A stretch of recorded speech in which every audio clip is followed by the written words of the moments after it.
Shadow Warrior 2. Is it worth a buy? Let's read the words of the developer. Let's read. Shadow Warrior 2 is the stunning evolution of Flying Wild Hog's offbeat first-person shooter starring the brash warrior Lo Wang, who must again wield a devastating combination of guns, blades, magic and wit to strike down the demonic legions overwhelming the world. We'll start at the beginning and what you actually do. You play Lo Wang. It's a story-based game with side quests. A lot of the quests are go fetch quests or go kill quests, but that doesn't really spoil it, because it's what makes this game so good is the combat. It's the actual gameplay combat, which sadly is what lets most games down, but this game has actually done it right. Now, it's got overwhelmingly positive on Steam and everybody's masturbating over it. Now, I'm going to say from the off that it isn't a brilliant, amazing game. It just feels like a brilliant, amazing game because 2016's been one of the worst years of gaming I can remember. There's nothing really been released this year that I can think of that's been brilliant. You know, it's just been shit, all the wank we've been served this year. So when you get something like this that's actually a good game, it feels like an incredible, amazing game. And it isn't an incredible, amazing game, but it is a very good game. You play Lo Wang, this hilarious, and he is hilarious. I've had about 10 laugh out loud moments so far, and I'm only about halfway through the game. It's so funny. His wit is really good. I mean, some of the stuff that he says is just so corny that it's hilarious. So you've got the main quests. You've got this area. It's like a little village where the NPCs are, and you go to them for quests, and they will send you out to the open world, which isn't really open world to do the quests. It's kind of like they send you to a zone, and you can only stay in that zone when you're doing the quests. But what you can do is you can go back to that zone and free roam it at any time during the game, because there's a lot of loot and you can explore. It's not a linear game as such where you follow one path through a zone and that's the only path you can go. There's multiple paths. There's hidden secrets in the form of chests where you can open, and you get power-ups and upgrades and money and things like that. And there's NPC vendors where you can buy new shit at and sell shit at. And what you do with all that shit is you augment your weapons and your armor and your magic, because there are 70 weapons in this game, guys, ranging from swords right through shotguns, pistols, machine guns. There's magic, there's bows and arrows, there's chainsaws.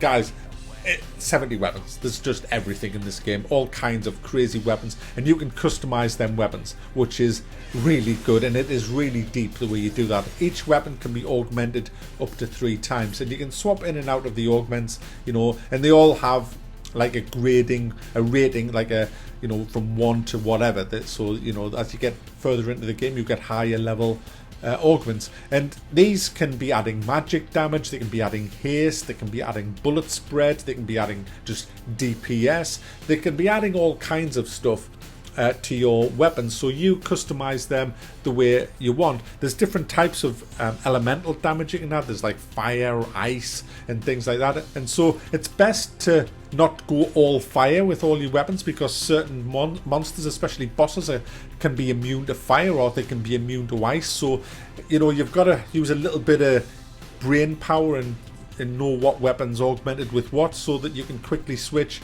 should the situation develop where you need to hit somebody with ice when they are vulnerable to ice. So there's quite a bit to this game, and the more you put into the actual upgrading, the more you're going to get out of it, because you can spend hours just on the upgrading system, because you get so many different amulets and augments as you go around the game. I mean, as you kill some of the higher level enemies, they're kind of always dropping stuff. You go to chests and you'll open that and you'll get loot out of there. So you want to be constantly upgrading and making sure that the weapons that you use the most are upgraded to the highest ability with the best stuff. The weapons themselves are so much fun. Every weapon feels different. You have to kind of, well, you don't have to, but it is beneficial if you use the right weapon on the right mob. For example, there's certain mobs that are fast little things that are suiciders, and they will explode when they get within range of you, so you don't want to be meleeing them.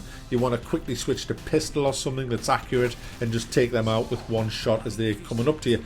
Likewise, if you're getting mobbed by about 7 or 8 monsters, you can do some nice cool melee 360 twirls with your sword that will dispatch them, or you can switch to something like a shotgun, and if you've got it augmented like I have for a widespread high damage, you can just knock them down so fast. The AI will also block, so they'll have shields, so certain attacks will do no damage to them or very little damage, so you have to use a bit of strategy. It's not just a mindless shooter, you have to know what you're doing. And the good thing about the melee attacks is they have combos, and you get more combos as you go on with a perk system where you choose your different powers as you're leveling up, which is nice in this game. It works very well in this game because it's not ridiculous. The actual combos are good. They're not like in some games where it's left, left, right, left, X, Y, X, Y, X, Y, Z, Z, you know, just to do one fucking move. In this, it's just like hold your right mouse button and press forward, and that will do an attack.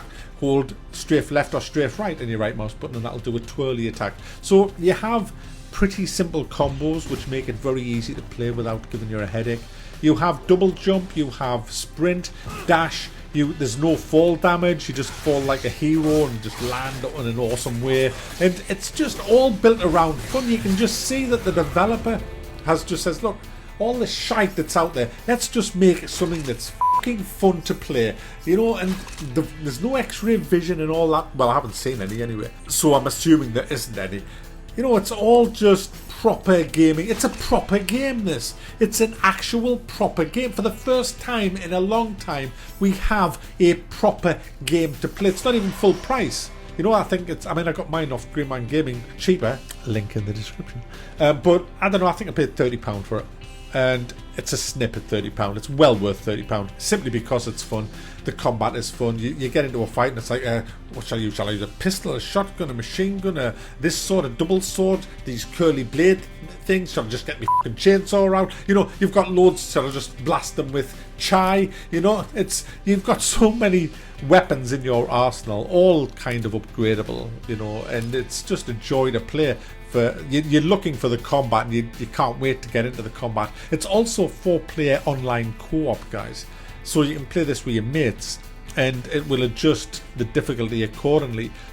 And it's procedurally generated. I know that's usually bad, but it's not levels. The levels aren't procedurally generated, it's just the enemies. So you'll face different enemies when you go and do the same area again, and they might be in different places as well. So it's, you know, they've kind of ticked every box that means fun for the actual player, and it works so well. It was made for keyboard and mouse, this. I mean, it's got full controller support, but I don't know how well it'll play on a controller. But this is the kind of game that a mouse and keyboard is made for.